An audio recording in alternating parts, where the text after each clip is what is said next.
You are able to see the screen, right? Yes, sir. So last class, so of course the previous videos also have circulated. Okay, so we have started this planetary seismology. Okay, so like you see, the impact cratering will help you, with geological ages. But if you want to know insights, what is inside the planet, so you have to do this non-destructive testing. Okay, so like you record some of its quakes or maybe the asteroid impacts or meteorite impacts. From that data, so you try to find out what is inside the medium, what are the metal properties, Young's modulus, and all kinds of things you can find out also. Okay, so a lot of instruments I have told you. So the most important instruments is right now, which everybody is using, is two type of instruments are there. One is a broadband, this one, so it can record very weak motions also, and it can record even the high time period, or very low frequency waves also it can record. Then we have the accelerographs. Now, most of the planetary missions, which has been sent to Moon or even this Mars, the InSight mission, they have sent broadband seismometers where they wanted to record the weak motion data. That is, if there is any atmospheric disturbance or a quake or meteorite or something is there, so you can record the entire database itself. Okay, so these are the two instruments I told you, in the last class itself. Okay. Now, anyway, so this data we have discussed, and finally, sir. So, in the mechanics point of view, if you solve the equations of motion and continuum mechanics, so we all know that two type of waves will be there: the body wave and the surface waves, and P wave, S wave, love wave, Rayleigh waves. We have seen in our last class. Okay. So mathematically also you can show these things. You can define these waves, and then you can even see in the data also. Okay. So we have told you also the difference between body waves and the surface waves, the large amplitudes, long wavelengths, and wide range of frequencies are there for the surface wave. And of course, they travel slowly, and then these type of waves, they generated due to the surface boundary condition. Okay, so this also we have seen. And we have also said that essentially earthquakes, so these quakes basically, they generate elastic waves only. So we don't get any shock waves. Okay, the shock waves comes only when the velocities are 16 kilometer per second, something like that. But in earthquakes, 2 to 3 kilometer per second. So mostly the metamorphism will not happen. So it will generate only the elastic waves itself. Okay? So apart from quakes, volcanic eruptions, explosions, wind, sonic booms, all these things also will be generated. Elastic waves will get generated.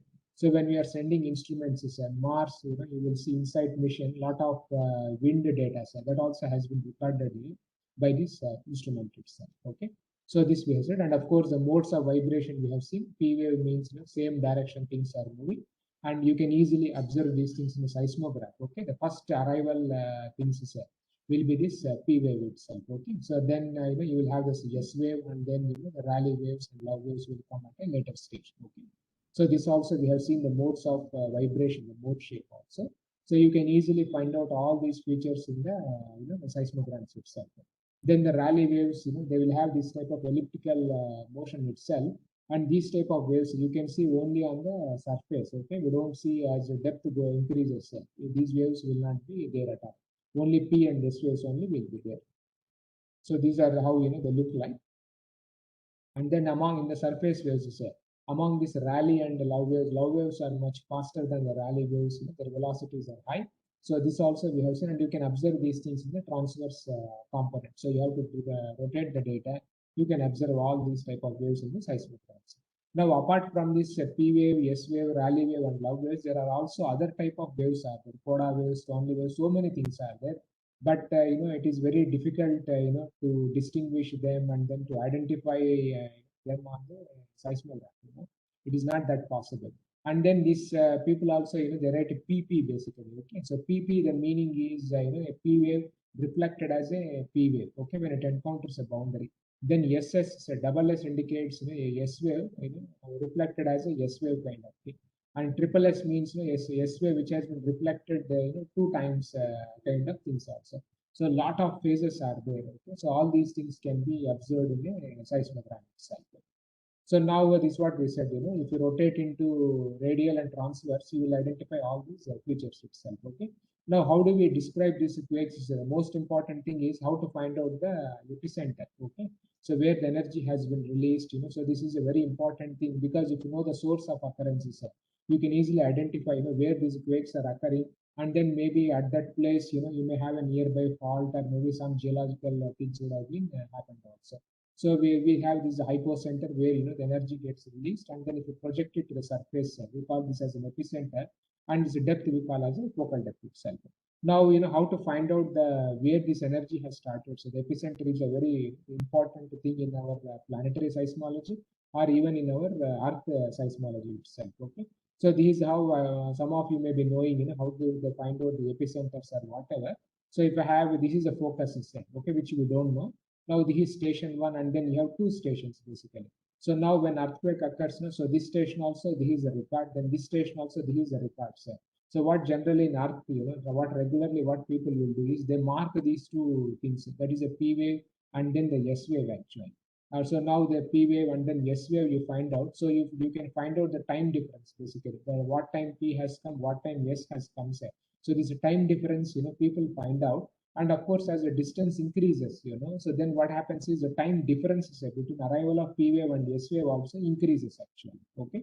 So using this 100-kilometer away, so the distance between P and S, the time will be small as a 200 kilometers. So the duration will be large. And as you go 300 kilometers, this will be keeps on increasing, because P wave velocity is small, S wave velocity is smaller than the P wave. So if you calculate the arrival time, so that's the distance by the velocity. So this keeps on increasing.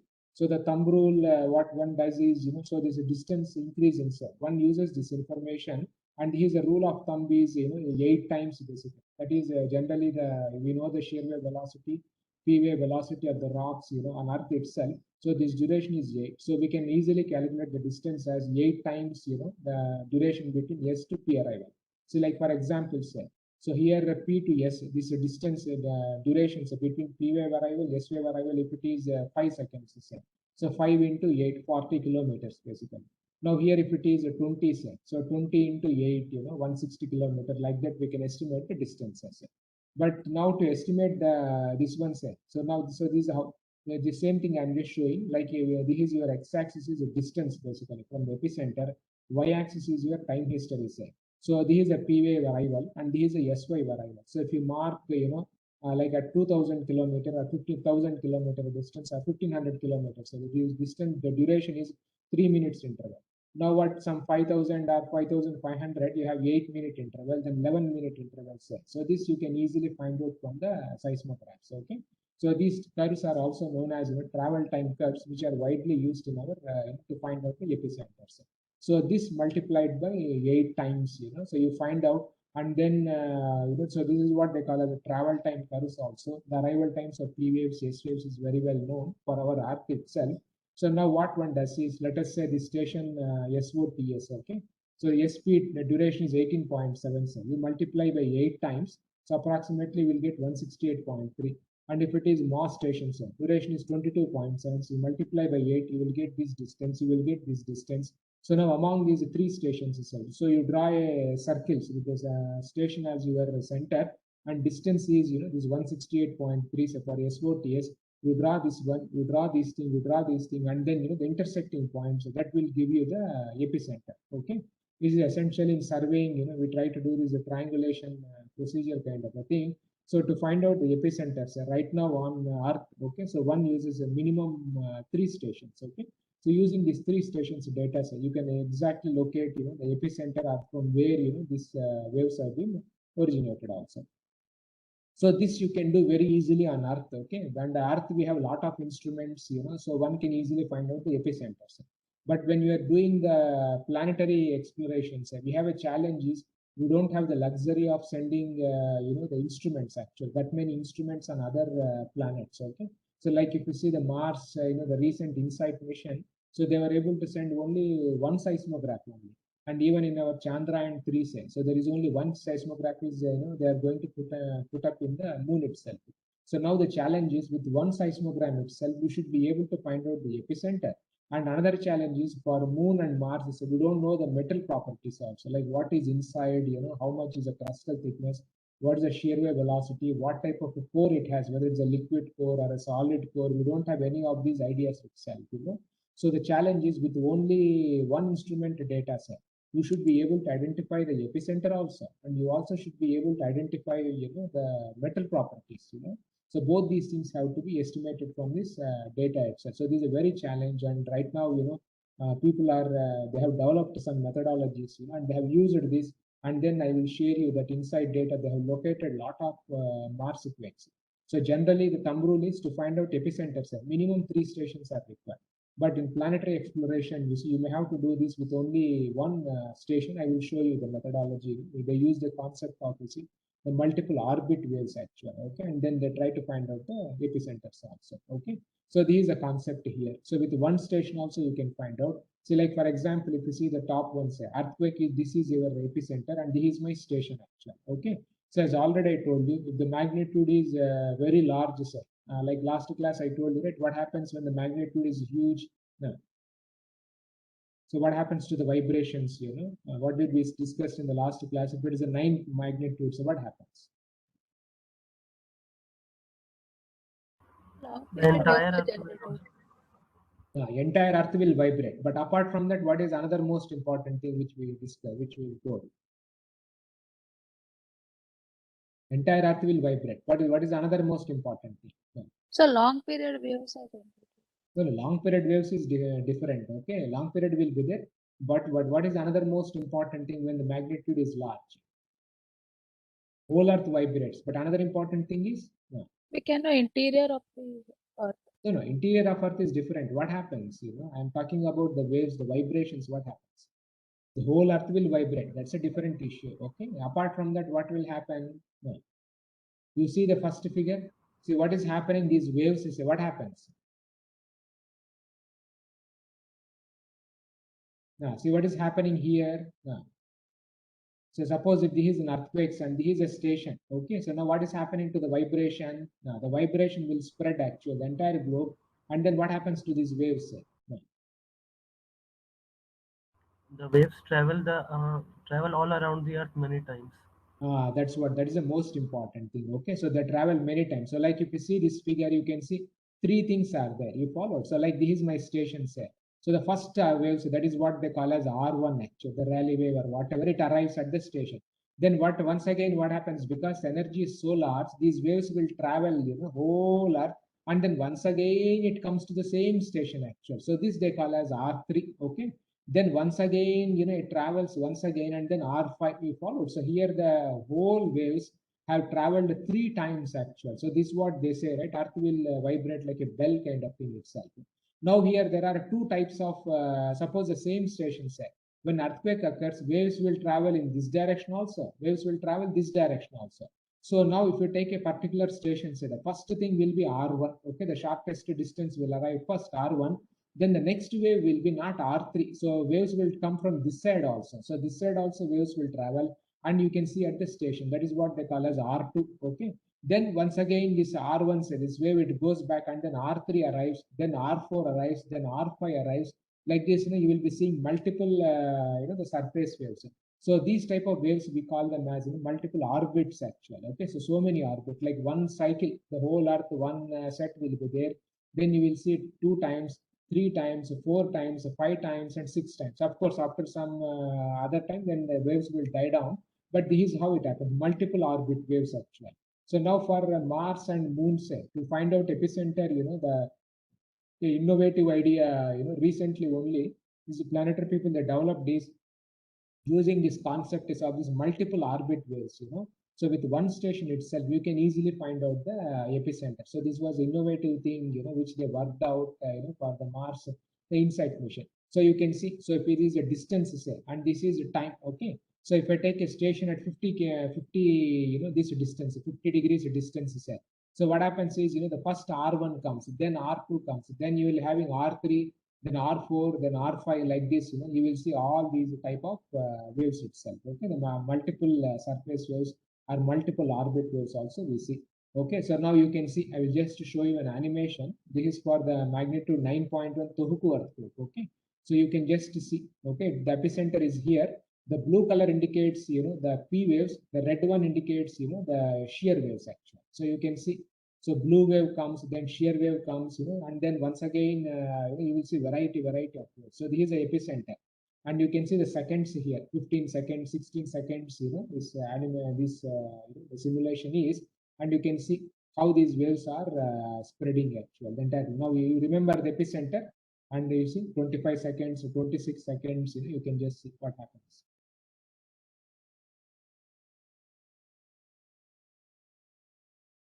See these waves, they travel the entire the globe itself. Okay, the multiple circles they will do. See, by 45 seconds, so these vibrations have reached, the US.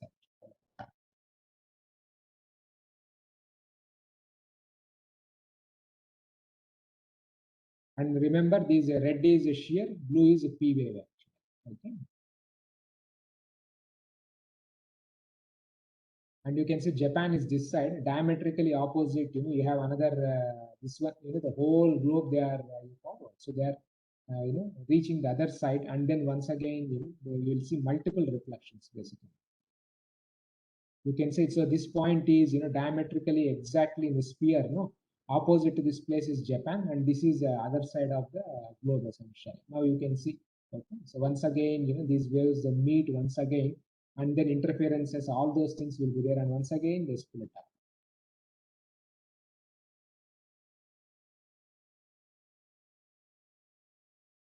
So this is around 1 minute 37 seconds. So in 1 minute 30 seconds, so the waves will reach other side of the globe itself, and then once again they keep on propagating.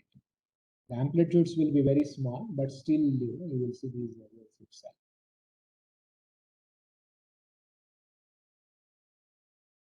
And we will see what is this colors, the PES, why it comes. We will see that.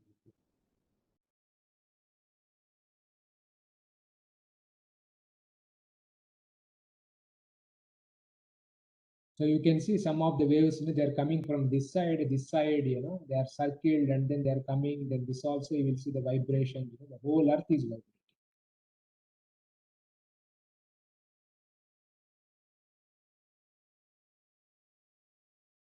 So now these waves are coming back to the epicenter itself, where it has occurred. So many circles there.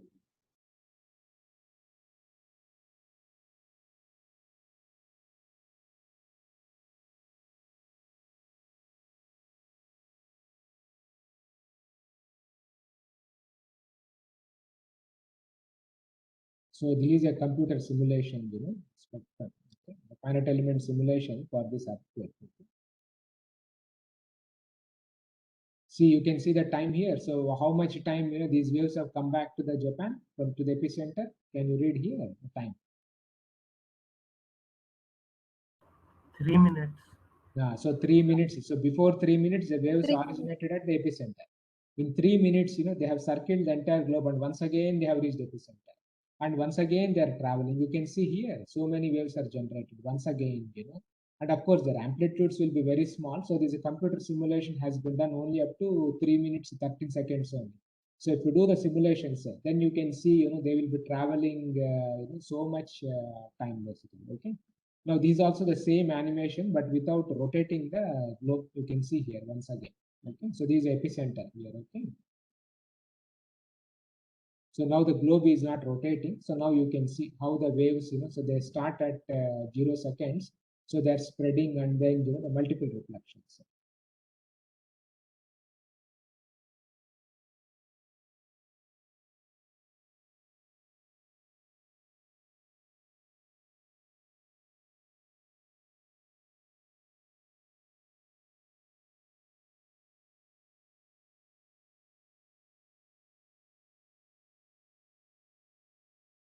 So you can see within 30 seconds, they have reached even Delhi earthquakes.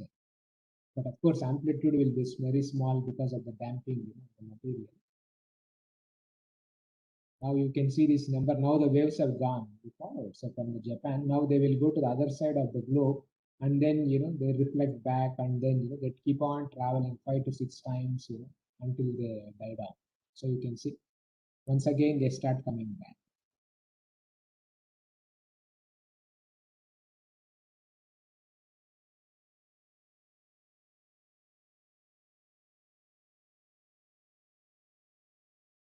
And then these waves, they inside them earth side. So there also variety of materials are there. They will get reflected, multiple reflections also will happen. So just the time is 1 minute 23 seconds. So if you keep see right, they will be turned back.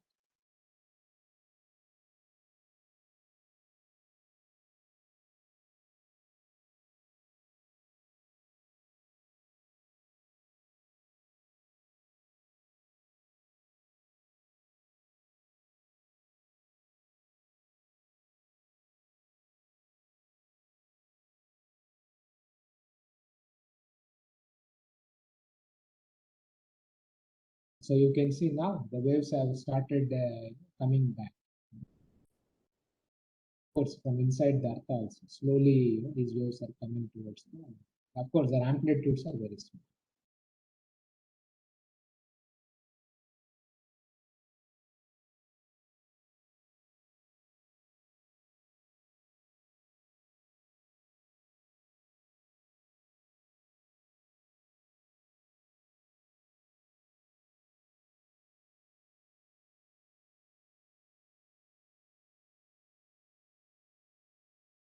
So you can see the reflections, they have come back basically. See now New Delhi also, the one wave went this side. Now all other waves is there. So they went to the other side of the globe, and then they have started coming back also.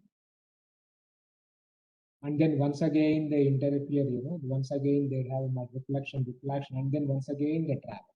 So this happens, depending on the magnitude. Okay, so if it is a 9 magnitudes, I think maybe 5 to 6 times, you will see these type of the whole vibrations.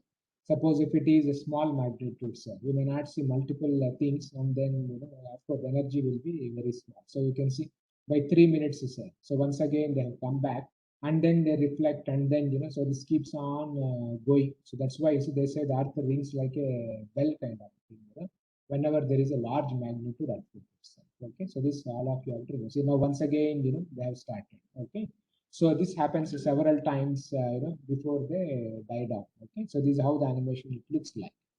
So now that's what I showed. So now you can easily identify. So this is only the one wave, P wave, S wave, and others. Rally wave will come. Now here, of course, this only shows, I think, 45 minutes or whatever here. But now if I plot this one, say, so more 3 minutes or whatever this one, so then you will see these multiple reflections which will come into the picture itself. Okay, so this is how the graph basically. I think this is for some the earthquake whatever they have plotted here. So you can see, so this is a range. Range means the distance. Okay, so of course in earth we denote distance not in terms of kilometers, we write in terms of degrees. 1 degree is 111 kilometers. Okay, so now this is a time set. So now time is 0 to 180 degrees is the stations which they are located, and time is 3 hours a time basically. So now if I take a station which is at 60 degrees, say, so 60 degrees station, R1 waves basically. Okay, they would have arrived. This is 1 hour, some half an hour or whatever the waves have arrived. Now at the same place, you will see R2 after 2.5 hours. Okay, so what is meant by R2? Then after R2, say once again the same graph only, but now here it starts with 3 hours, 4 hours, 5 hours. R3 will come at some 3.5 hours. Then you will see R4 basically. Okay, so what is R3 and R4? Just now I told you, right? What is R1, R3, R4? So R1 is the waves. Can you see here? What is R1 and R2?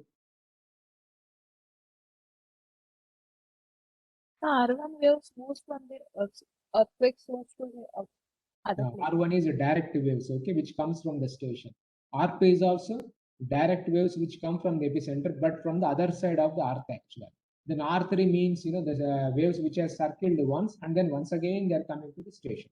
So you can easily observe in all the data, but you have to plot up to 6 hours of data, 7 hours of data set. Then you can easily identify all the peaks actually. Okay, when Rayleigh wave, the first one, second one, third one, the multiple orbit waves, you can easily identify in this seismograph itself. And then when these waves is said, another important thing is the P waves basically. So when it encounters a different material, basically, or even the free surface or whatever, so what happens is this P wave, say, some portion of the P wave gets reflected, some portion of the P wave they gets transmitted, okay, into the medium. It's are refracted into the medium. All of you would have studied Snell's law, all those things in your this class, school itself. So this law, what it says is some portion will get reflected, some portion will get refracted here.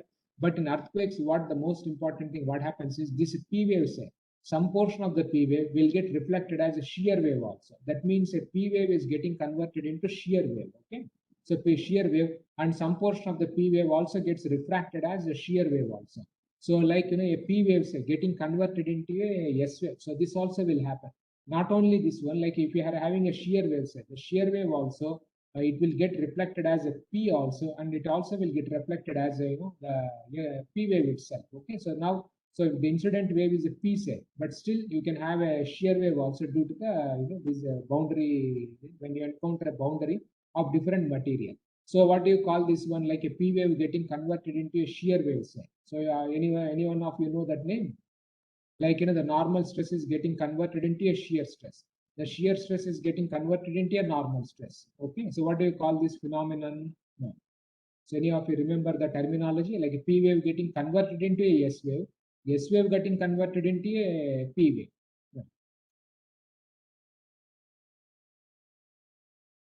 What is the technical term we use for this?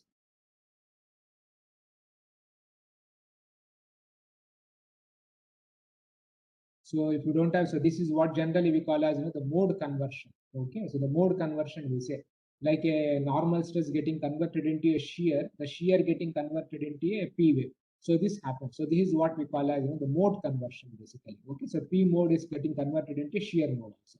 So you will see on the seismogram say, mathematically also we can prove, but on a seismogram you will see P wave getting reflected as shear.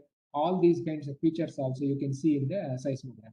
And he is the most important, the travel time curves for the interior of our planet. So like for example, our earth say, we have the top surface is a crust actually, then we have the mantle, okay, and then we have this the boundary, mantle core boundary, we say the mantle inner core, that is the fluid outer core, the outer core mantle, outer core boundary, MCB we say. Then we have inner core actually, which is a solid for our earth. So now what happens is these are epicenters, say. So P waves also will get generated, shear waves also will get generated. So now you can see these are epicenter. So the dotted line is shear wave.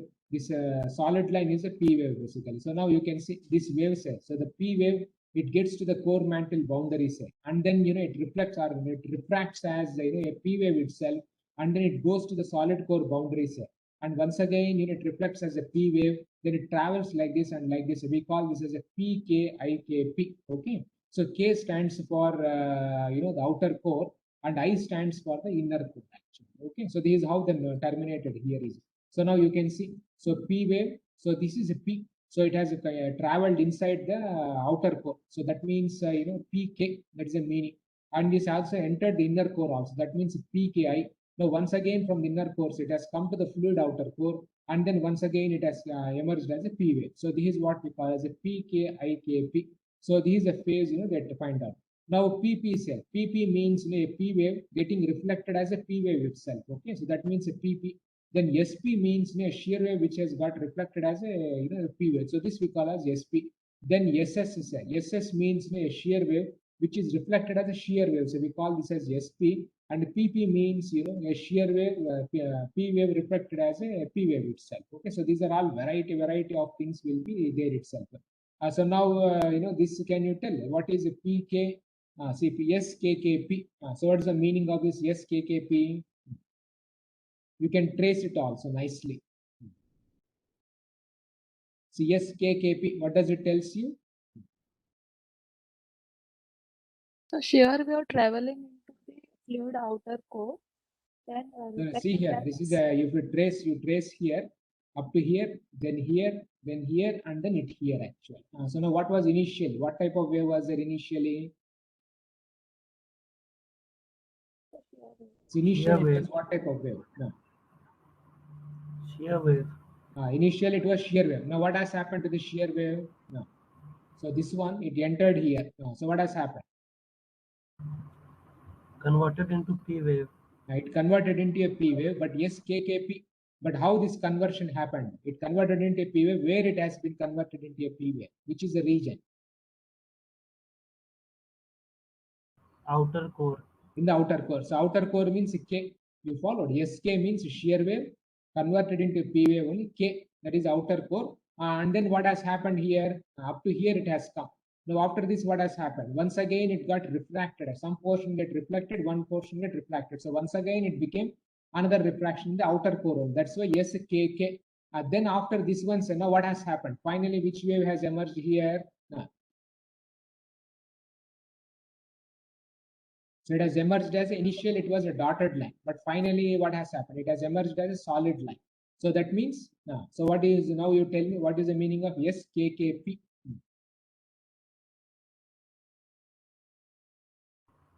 S wave converted to P wave while going through the outer core.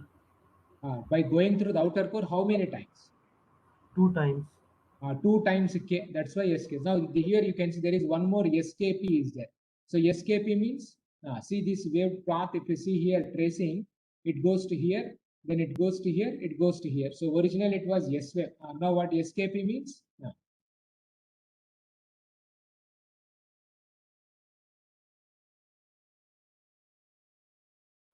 Shear wave converted to P wave while going once through the outer core.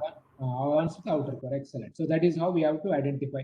And now if I say, SKS or SKS, what is the meaning of SKS? You trace it back. SKS means, see here it goes like this. This is a dotted line and this went up to here basically. So now what is the meaning of SKS?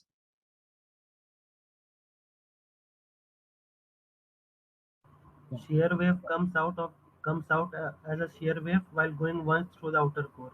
Outer core. So now similarly, say we have complicated waves also, like P, P, C, P, S, K, K, P. So C also is there. So C designates reflection at the core mantle boundary. Okay. So PCP say is a P wave reflected at the core. So where is a PCP here? PCP. See PPCP is here. So this one. So PPCP means like this, and then like this, and then I think it's complicated. You follow. So which means, so C designates reflection at the core mantle boundary. So PCP means is a P wave reflected at the core actually.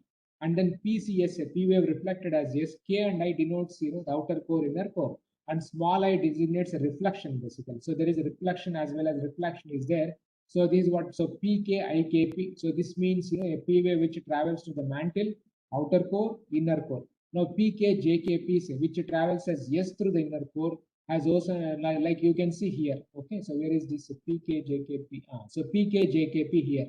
And now what is happening to PKJKP? If you trace it back, say, so this is the line, and then this is the line, and then this is the line, and then this is the line, and then this is the one. Now tell me what is a PKJKP? So initially it started here. Initially, what type of wave it was? So if you see this line, what type of wave it was initially?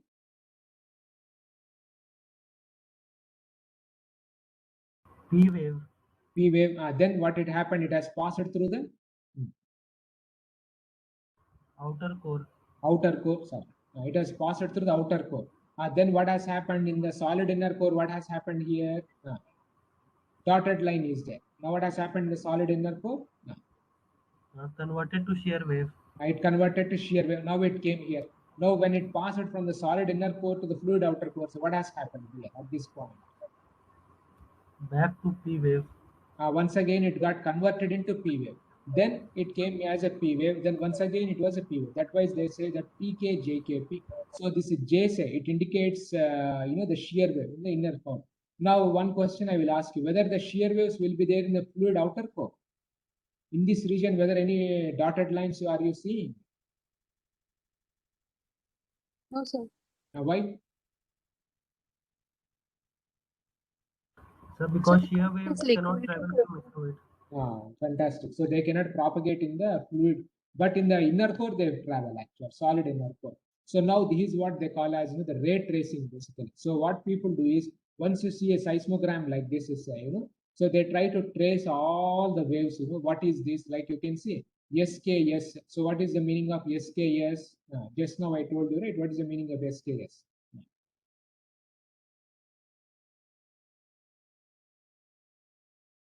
SKS means, just now we told, right?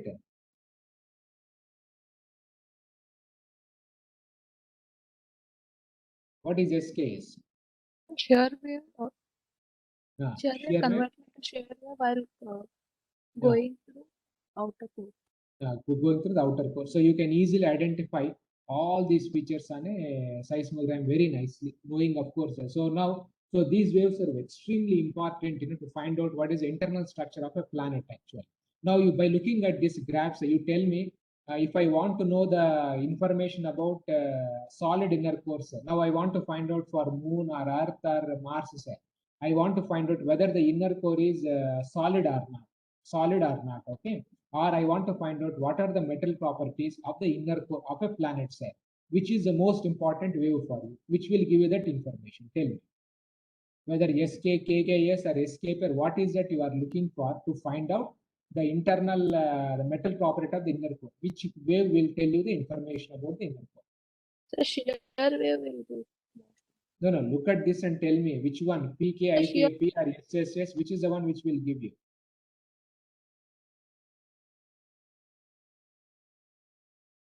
See, I want to find out what is inside the core. We followed the solid inner core. So which way will give you the information?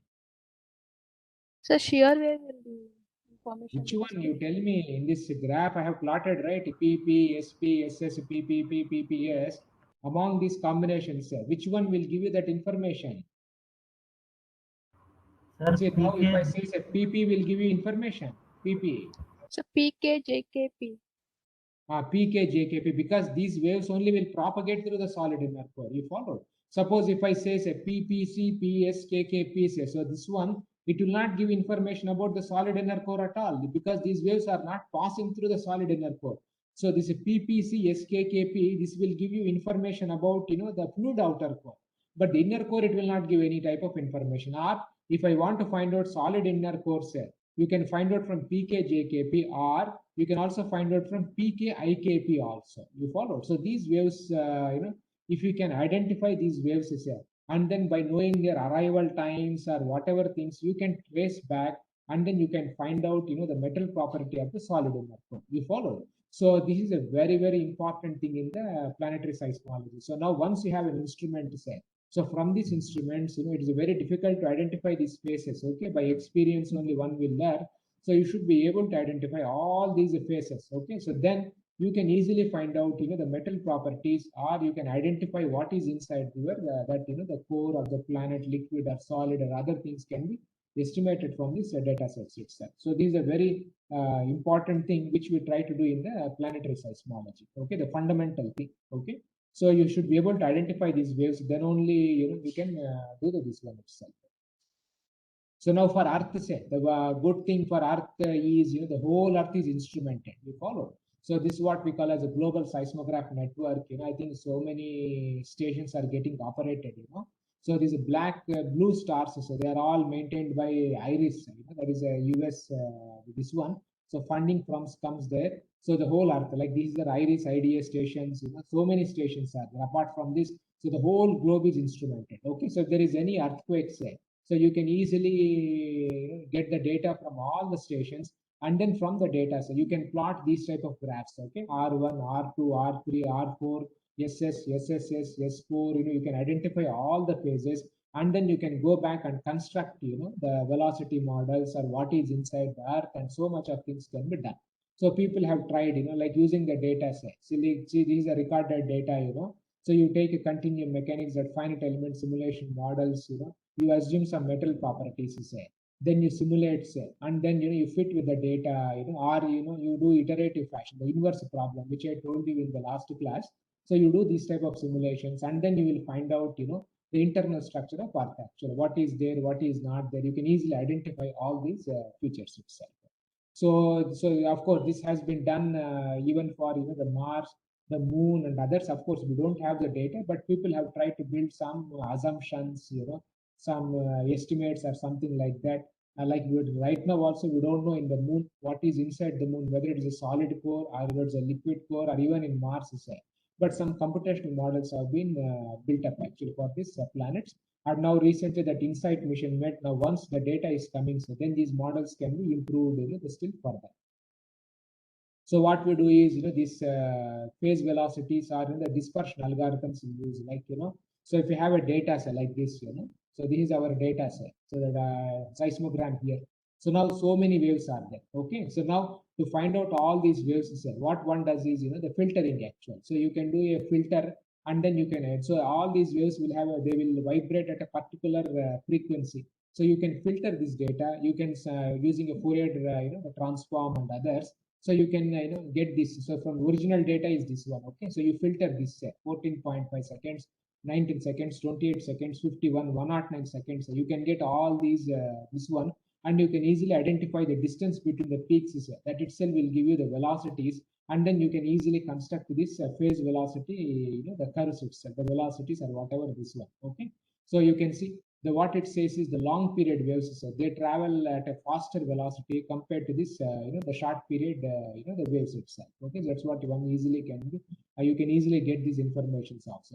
So from this data set, you can find out the velocity and you can of the waves itself, and then you can find out the metal properties also. So this is what they do as the tomography, the velocity conversions itself. So this is one of the earliest, the shear wave, the P wave and shear wave models for our planet Earth. Okay, so which was developed in the 1980s.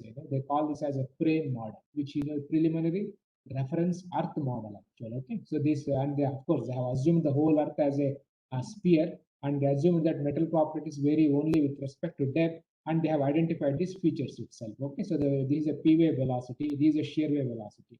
Now, can you tell me the one, what is the most important thing you can identify from this graph? No. And they have plotted up to the core itself. That's the complete core itself. So what's the most important thing you will identify here? So we can find out the depth of the liquid region. So now, how do you identify the depth of the liquid region? So from this graph? Where there is no shear wave. Yeah, so shear wave. So this model told first time, that our Earth has, this fluid outer core basically, and it also told that our Earth, say, at the center you have a solid, it's not a fluid. You follow?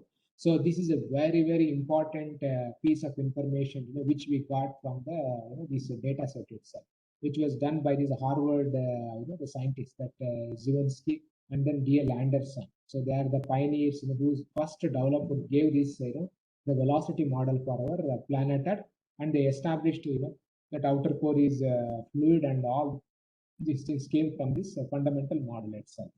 Now, what has happened was, a lot of data came, like 9 magnitude earthquake occurred, Sumatra earthquake occurred, so many earthquake occurred.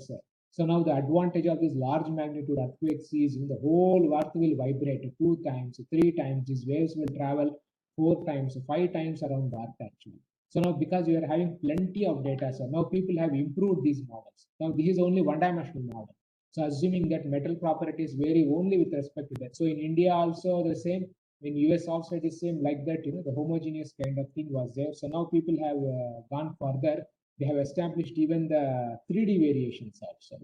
So how these metal velocities, like you can see at 115 kilometers, say, I think this is a P wave. How much it will vary the velocity of the P wave. Then at 185 kilometer, 265 kilometer, 350, 410 kilometers, say. So now you have a 3D complete velocity model is available for our planet Earth based on this data sets. Okay, this iris data, and making use of the large magnitude earthquakes. So this preliminary model has been improved actually. Okay, and then right now we have complete 3D profiles of our entire Earth itself. Okay, 2,500 centimeter kilometer, 2891 kilometers. So you can see they have identified the regions actually where the velocities are high, velocities are small. So all these things have been done very nicely with this data sets itself. So now anyway, so for Earth, there is no issue, and then because lot of data set is there, we can do. Now, how do we handle for other planets actually? So the lunar seismologies, you would have seen in that Philippines, that YouTube lecture itself, we would have described. I have also taken the slides from that thing itself. So in the olden days, that's what when the Apollo program was launched, as already I told you, impact cratering will give you the geological areas. To know what is inside the planet, the quakes and other information set. So this instruments was developed, the seismometers. And all these instruments, what type of instruments they are using for planetary exploration? Strong motion accelerometer for broadband velocity. Two among the two instruments, which is instrument which we are sending to other planets? Broadband. Broadband only, because the advantage is so you can record long period waves. You can even record because the advantage is the long period waves. Why do we require? See, like long period waves. So why do we require long period waves? To know the interior of Earth. So like if you see among these waves, like if you see these waves, P, K, J, K, P. So what will be its period here of this P, K, J, K, P, and then this S, C, S are just P wave or S wave or P, P say. What will be the periodicity of P wave? What is the periodicity of P, K, J, K, P, which will have long period? P, P or P, K, J, K, P? So PKJKP will have because it has to travel large distance, right? So now if I want to observe PKJKP on my seismogram, my instrument should have the capacity to record the 1,000-second periodicity, that data also. Now if you see this PPC, PSKKP or PKIKP, so these are all very long period, the waves itself. So this information is the required basically. Okay. So the long period waves are required, so that the instruments are required. So that's why, so for planetary exploration, so if you want to find out what is inside the planet, whether it's a liquid or a solid or whatever it is, so you have to send the broadband seismometers only. Strong motion accelegraph will not be able to give these long period waves. They may be able to give a P wave, S wave. So if a P wave, S wave, you will not be able to find out the solid core, or that is not you can't do it actually. So to record this, you send broadband seismometers only. So the Apollos, all the astronauts, they were trained basically how to operate this instrument, how to do this one also, when the Apollo mission was planned in the olden days itself. Okay. So this is one we have seen. I think all of you know this one. So this Apollo mission, so they have instrumented actually on the moon. So this is a seismograph. I think some power is not. I think some radio isotopes or something they have used. Okay, to generate power, and the solar panel something they have used, and then they have instrumented the moon itself. Okay. Now similarly, I think 3 Apollo missions they carried these type of the seismographs. Okay, it looks typically like this. So now, as already I told you, how many minimum number of stations are required to identify the epicenter? No. I showed you, right, how many stations are required? 3 stations are required. 3. 3. So right now, initially in the olden days also what people thought was 3 only, or more will be much better. So they planned like Apollo 12, 15, then 16, and then I think some more instruments have been put up, but some of them failed, some of them, the instruments are there. Okay. So 12, so 1, 2, then 3, and then 4, then here also is there. Then I think some more missions also, Luna, the Soviets also, so some instruments have come. So the whole moon, that is the near side of the moon only, they were able to instrument, because the far side they were unable to go due to some issues. So here they have put up all the seismographs. And now, so the network came. So now from these stations, so now we have data, from 15, 16, 14, 12. And we also have data from the station 17, station 11. There were several things have been recorded, at these places itself. So I think many things have been recorded. Like you see, these are typical meteoroid impact has been recorded. The lunar module impact is a manual impact actually. So a satellite or whatever module, they impacted forcibly, such that to record the vibration. Okay. Then some shallow earthquake. Then some impacts happen. Typical events, stacks.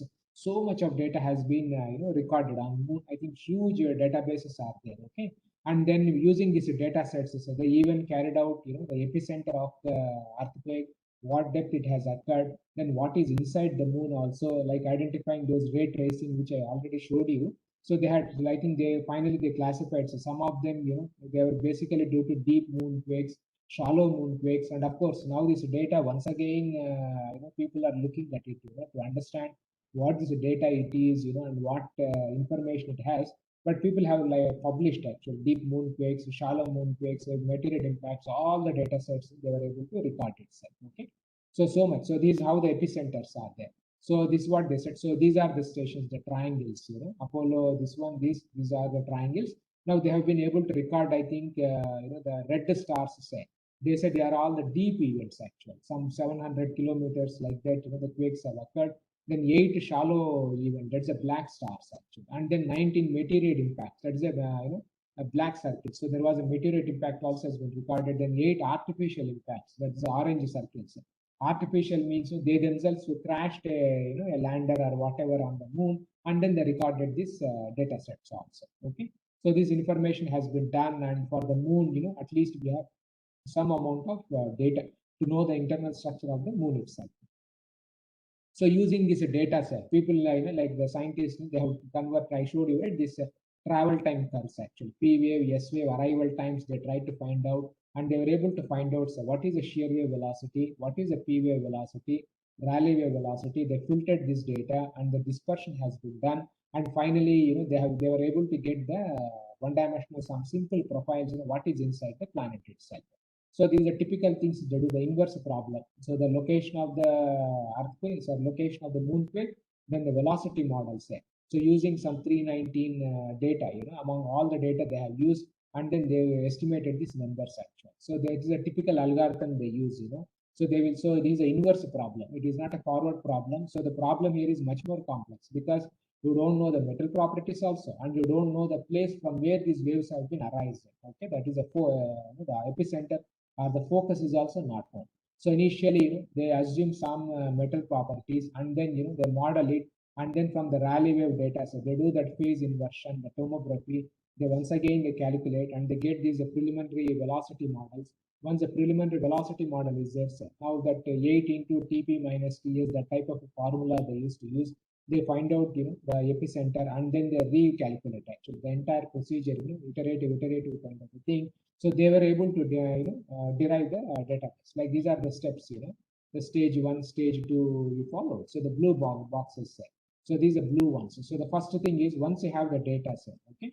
So now you identify the arrival times. I told you that P wave, PP, SS, SS, PP, PP. All these kinds of waves have to be identified, and then you do this inversion kind of a thing. You can estimate what is the P wave speed, S wave speed, density. You have to do this one. Then you invert the models itself, and you calculate once you know and then you calculate the exact values of the arrival times, and then you have to re-invert that iterative kind of a thing, and then using this information set. So they were able to identify what is the metal properties and what is the inside of the planet itself. So for I think this is for the moon, they were able to draw this ray tracing. Okay, so there are several layers out there it seems on the moon. So they were able to identify them, and then but the the inner core, whether it is a liquid or a solid, because the instruments also worked only for a few years. You follow. So at the place they were unable to get these type of waves. Okay, so these I told you right, the inner core, that PK, IKP, these type of waves, PK, JKP, or PK, IKP. So these type of phases they were not unable to retrieve from the data. Or maybe the magnitude was small, or we don't know. So that information is not there, but at least that layers that they were able to construct this information also. So these are the lunar, the velocity models. By doing, I think people have tried so many things, and then you can see now what is your observation. So of course, moon, I think some 1600 kilometer is the radius or whatever. So they were able to come up to 1300 kilometer only. Okay. So you can see what's the radius of the moon. So if you see the radius of the moon, say, so what is the radius of the moon? 1737 kilometers is the radius of the moon. You follow 1737 is the exact value.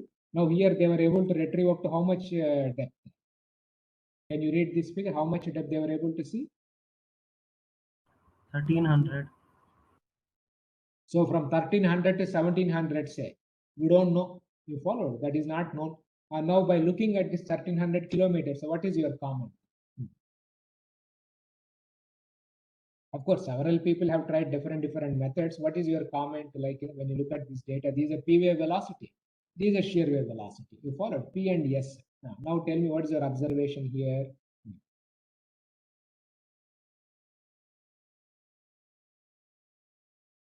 Earth you told, right? The observation that outer core is something you told. Now here, what is your observation when you look at this? So inner core looks to be solid. No, there is no fluid at all. You followed because you have a shear. Now what about what is that you told? Inner core. Core looks to be solid. So where is core here? What is the radius of moon? 1700. You followed. And now they have been able to retrieve up to how much depth? 1300 only. So now up to 1300, do you see any fluid? Now from 1300 to 1700, what is the status? What type of material it is? Fluid or solid? So we can't determine based on these graphs. That we don't know. If you want to know what is that you have to do. So if you want to know whether the inner core is solid or liquid, which way we have to get it?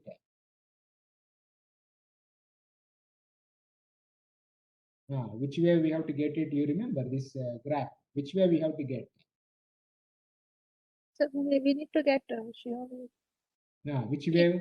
PK. So if we can observe these type of waves which has passed mantle and inner core and it has reflected back or something, then only we can comment on inner core. So right now for moon there is no idea. You followed, right? So some people said it's a liquid, some people said it's a solid, but still we have no idea. You follow what is the core of that moon? Okay. So these are only the idea. So still there is so now that's why you see people are sending missions, Artemis program, right? Once again, they are going to send seismographs.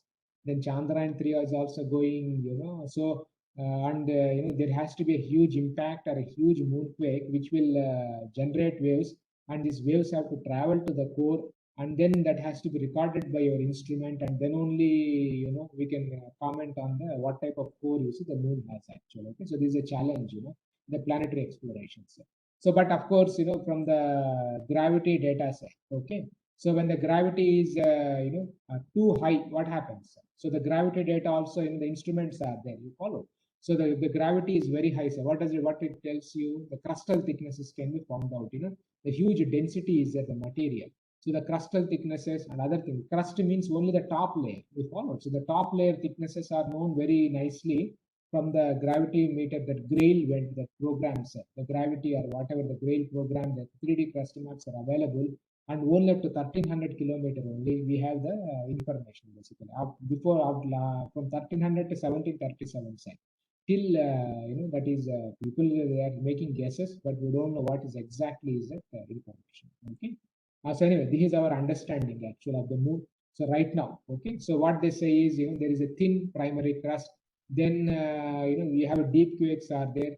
So these are all guesses. Okay, the hot mantle with possible partial melting, they say, and then the liquid iron core with light elements. But these are all questionable actually. The interior inner 350 kilometers, that is from 1300 to 1737. So right now there is no information. These are all question marks only. Where it's a liquid core or the iron or what type of metal it is, the metal properties. So these are all not very well known right now for the moon. But up to 1300 kilometer, the informations are available. But 3D models are not there. Like for Earth we have seen, right? See, for Earth also I showed you. Initial model was like this, frame model, preliminary reference. Only metal properties are varying with respect to depth only. But on Earth right now, because of lot of data set, 3D is also available. Metal properties varying, that is also available. But for Moon, we don't have this type of a 3D maps.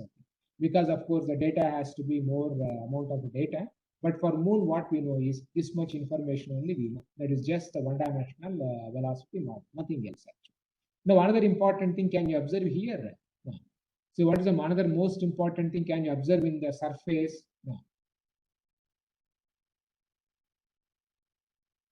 And if you look at the top 100 kilometers, what is the important information you can see? The shear wave velocity you can see here. Of course, the P wave also you can identify in the top 50 kilometers. What is happening here?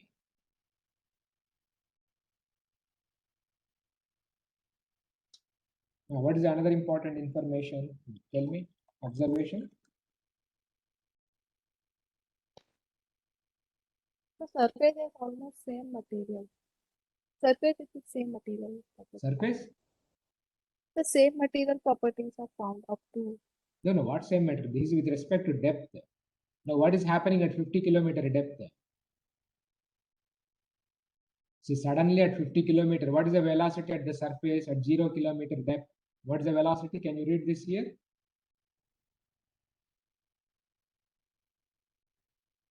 See here, what is the velocity? Shear wave velocity at the surface? 3 kilometers per second. 3 kilometers. Now, suddenly, after 50 kilometers, what is the shear wave velocity? See, this is a 4, 5. You followed, right? 4.5, maybe somewhere 4. 4.2. What is happening here? So, there is a sudden jump in the. There is a sudden increase in the shear wave velocity. Now, from 50 kilometer to 1300 kilometers. So, what is the shear wave velocity? Is it changing drastically, or what is happening? It is not changing by much. So now this is also one very important observation on Moon actually. The top 50 kilometer, is having a very low shear wave velocity. But as you go, once you cross that 50 kilometers, then the shear wave velocity variations are not that high. Not only shear wave, even the P wave velocity also. Say, if you see here, the top stands with 6 kilometer. After 50 kilometers, suddenly more or less you follow, right? The jumps are not there. You follow. So they say that Moon, the top layers is very, typical, or maybe because of so many impacts or whatever. Say the metal properties are slightly, very low. But as you go deep, it becomes more or less strong itself. And if you see our Earth, say that is the frame model. Earth also you can see here. But Earth, what is the most important thing? So at 3000 kilometers, what is happening? Or 2800 kilometers. Now, what happened to shear wave velocity? No. You can see here. So it doesn't increase like move. So it keeps on increasing with respect to that. Suddenly it comes to 0, and then in our P wave velocities it decreases, and then it increases actually. So this is a typical peculiar the feature basically. Now on Moon that doesn't happen. Okay, so slight same it keeps on increasing. So this is a very important information, which people have found out from the Apollo, the data itself. So anyway, the crustal thickness. So this is how our knowledge of the Moon basically.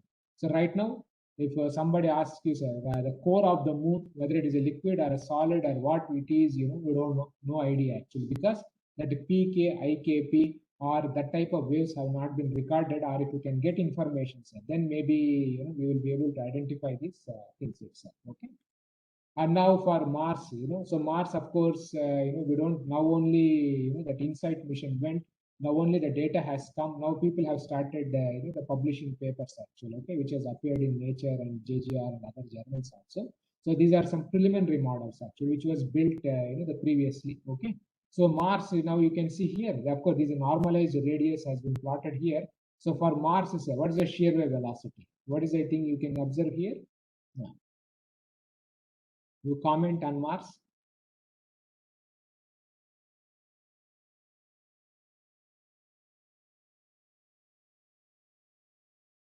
What happens to shear wave velocity?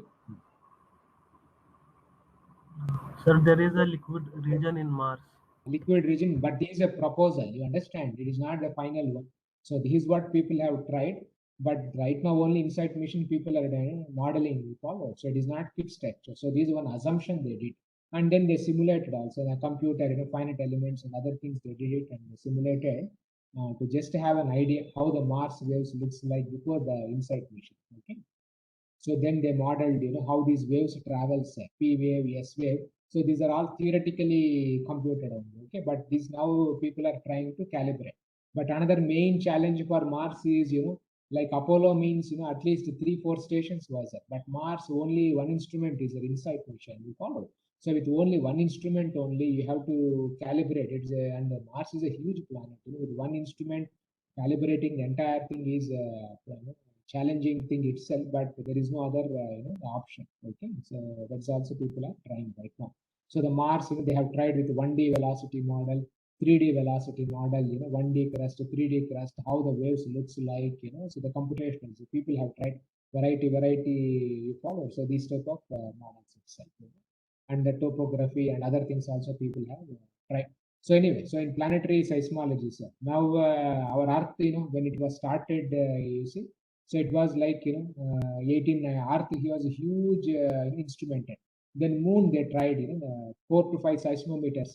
This one, and for Mars right now with only one instrument you should be able to handle the situation itself. Now future seismology they say without a seismograph itself, can you comment what is inside happening? Of course, right now there is no technology without that, without non-destructive testing to know this one. But this people are trying. This is like a future or whatever they say. Okay. So anyway, so with this I will close here. So for the next class we will start discussing about the normal modes also, okay, which are very important for understanding the planets also. Okay. So if you have any questions, you can ask.